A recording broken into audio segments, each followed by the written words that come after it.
반갑습니다. 6월 셋째 주 설교 리뷰입니다.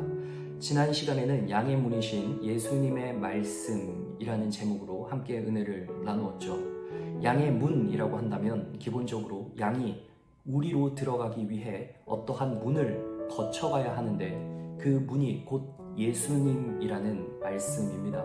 여러분, 우리가 살아가면서 문이라는 것이 얼마나 중요합니까? 문 하나를 사이에 두고 안과 밖의 분위기가 전혀 다르죠. 우리가 롯데월드 그리고 에버랜드에 가면은 귀신의 집이라고 있습니다. 바깥에서는 너무나도 즐거운 분위기지만 곧장 그 문을 지나서 들어가면 굉장히 어두운 그 공간 안에서 등골이 오싹하고 또 소름이 끼치는 그러한 귀신의 형체가 나올 것을 대비하는 마음으로 우리가 그 안에 압도되는 분위기 속에 거하게 되죠. 여러분, 마치 이 문은 굉장히 중요한 역할을 합니다. 우리가 미스터 트롯이나 또 각종 가수, 음악 경연 프로그램을 보면은 관문이 있습니다. 결국 패스냐 페일이냐 나뉘게 되어서 다음 스테이지, 곧 관문으로 나아가게 되는 것이죠. 여러분, 우리의 인생에서도 저마다의 환경 가운데 관문이 있습니다. 중학교의 문 안에서 여러분이 견뎌내야 할, 이겨내야 할 분위기가 있고요. 고등학교를 가면 학업의 분량이 조금 더 많아지고 압박과 스트레스가 바로 대입을 두고 있기 때문에 조금 더 몰려온다는 것은 누구나 아는 자명한 사실이죠. 대학교 들어간다고 그 시험이 줄어들지는 않습니다. 오히려 크면 직장을 이제 곧 사회로 나아가 돈을 벌어야 하는 그러한 분위기 속에 여러분이 있게 되는 겁니다. 자, 그런데 예수님께서는 오늘 우리의 인생의 전반을 문으로서 우리를 지켜주신다는 겁니다. 예수님 안에 거하는 분위기는 거룩함의 분위기, 자유함의 분위기, 그리고 곧 기쁨의 분위기가 된다는 겁니다.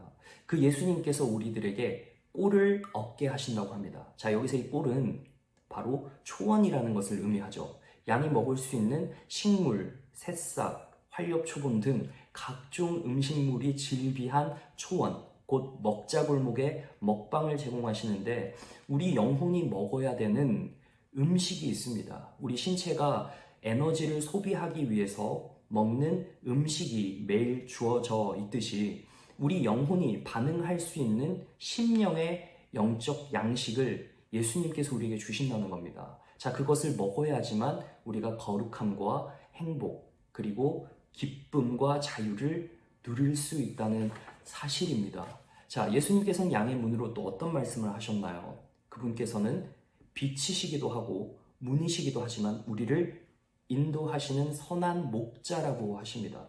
여러분, 시편 23편을 보시면 다윗이 하나님께 고백하는 장면이 나와요. 하나님을 목자라는 표현을 사용을 하면서 내가 사망의 음침한 골짜기로 다닐지라도, 곧 귀신의 집 같은 그 압도당할 만한 등골이 오싹하고 소름 끼치는 그 삶의 현장을 지나가도 해를 두려워하지 않을 것은 주께서 나와 함께 하심이라 라고 말씀을 하고 있습니다. 여러분, 골짜기에 물이 있습니다. 전에도 말씀드렸듯이 양들은 세차게 흐르는 물에서 물을 마시지 않습니다. 굉장히 까탈스러운 성격이죠. 자, 고여있는 물에서 잔잔한 그 물가에 목을 축이는 것이 바로 양입니다. 그런데 그 물이 골짜기에 있거든요. 근데 그 골짜기는 갑작스럽게 사망의 음침한 골짜기로 변할 수가 있는 것입니다. 사실 따지고 보면 물이 있는 그곳은 생명의 골짜기인데 사망의 음침한 골짜기로 바뀌는 이유는 짐승떼들이 달려들 수 있기 때문이죠. 언제든지 위험한 상황에 노출될 수 있기 때문입니다. 자, 그런데 그때 양들이 보호받을 수 있는 이유, 돌봄받을 수 있는 이유는 바로 이 목자가 있기 때문입니다. 목자는 초원과 물로 인도할 뿐만 아니라 많은 짐승의 위협과 위험 상황으로부터 보호하는 돌봄의 역할을 한다는 겁니다. 자, 우리가 한번 예수님의 문 안으로 들어가는 이상 문으로 들어가며 나가며 자유롭게 양식을, 즉 영적 양식을 구하며 먹을 수가 있습니다.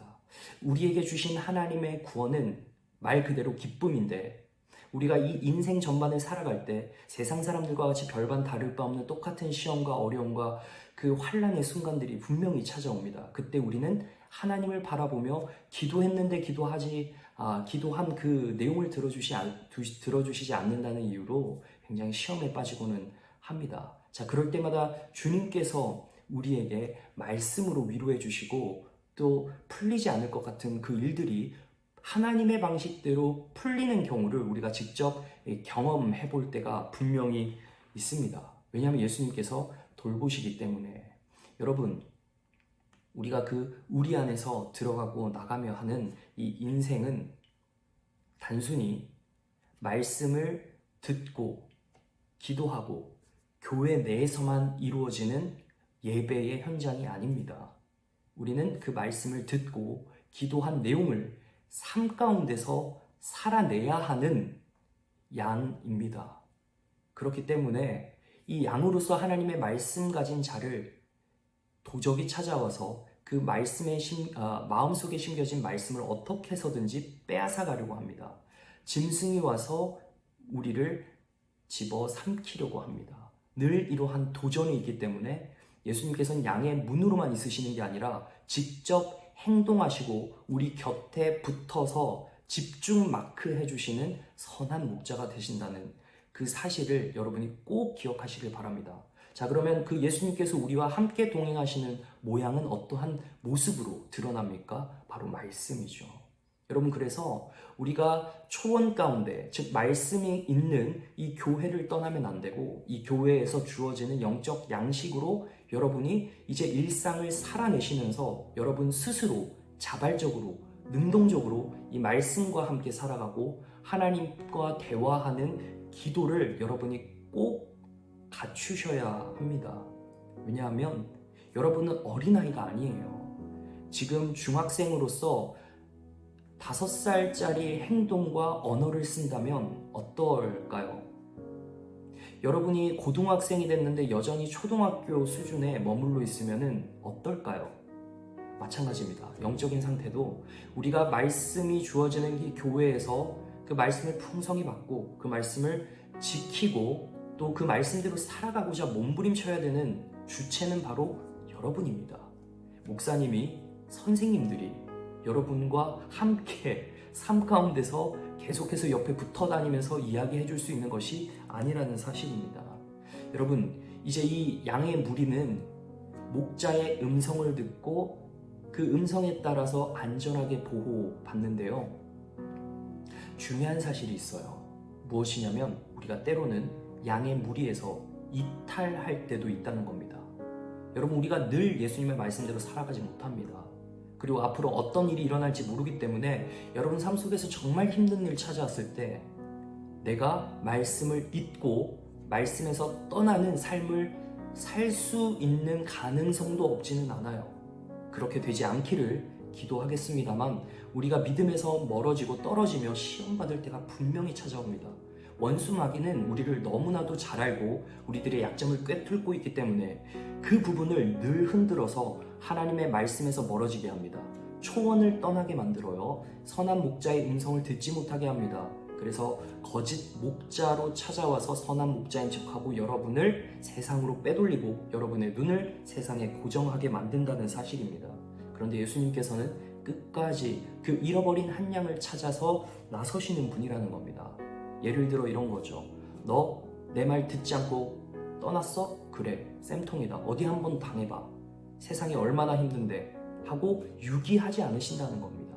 가서 끝까지 찾으신다는 거죠. 버리시지 않아요. 끝까지 데려오십니다.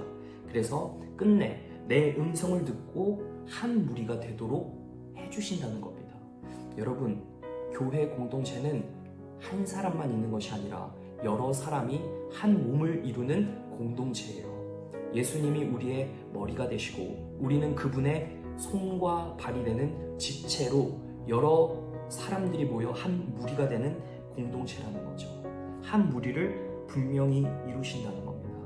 그래서 우리가 예수님과 연합함, 무슨 말입니까? 선한 목자의 음성을 듣고 우리가 그 목자의 품속에 거하면서 가장 행복하고 가장 자유를 우리 심령이 느끼며 누리며 살아간다는 겁니다. 우리의 영혼은 우리의 육체와 하나이기 때문에 우리의 영혼의 회복이 우리의 육체적인 삶이 비록 어렵지만 힘을 주는 바로 원동력이 된다는 사실을 여러분이 꼭 기억하시고 그것을 경험해 보시기를 우리 주 예수님의 이름으로 기도하고 기대합니다.